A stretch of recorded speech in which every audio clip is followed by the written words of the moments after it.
जिस व्यक्ति की बीमारी खत्म ही नहीं हो रही, कभी पाँव में दर्द आ गया, कभी कमर में दर्द आ गया, कभी पीठ में दर्द आ गया, कभी सिर में दर्द आ गया, कभी आंखों में तकलीफ हो गई, कभी दमा चलने लगा, सांस चलने लगी, कभी डॉक्टर को दिखाया तो थायराइड हो गया, कभी ब्लड कम हो गया, कोई प्लेटलेट कम हो गई, कोई कुछ हो गया, कोई कुछ हो गया। डॉक्टर को दिखाओ, डॉक्टर जो दवाई दे कुंदकेश्वर महादेव के नाम से उसको खाओ। तुमको ऐसा लगे कि ये शरीर का रोग तो समाप्त हो ही नहीं रहा,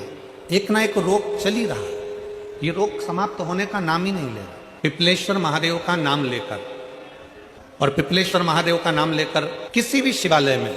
शंकर के मंदिर में जाकर एक बेलपत्र रखकर उस जो प्रसाद तुम बना कर ले गए हो, जो तुम भोग बना कर ले गए हो, उसका स्पर्श कर कर पिपलेश्वर महादेव का नाम लेकर शंकर को उस भोग को रखकर बेलपत्र रखकर शिव जी को 7 बार एक ही लोटे का जल,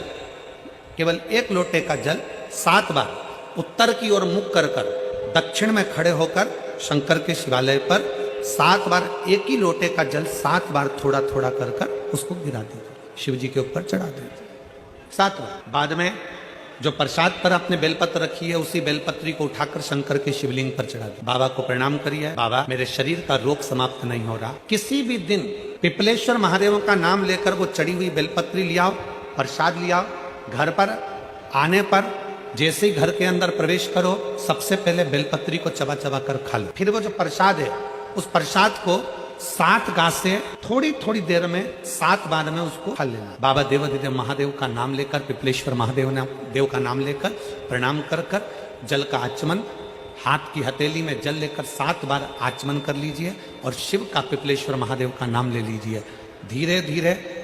15 दिन लगेंगे और 15 दिन में बीमारियां अपने आप कम होना प्रारंभ हो जाएगी और बाबा आपका हाथ पकड़कर आगे बढ़े।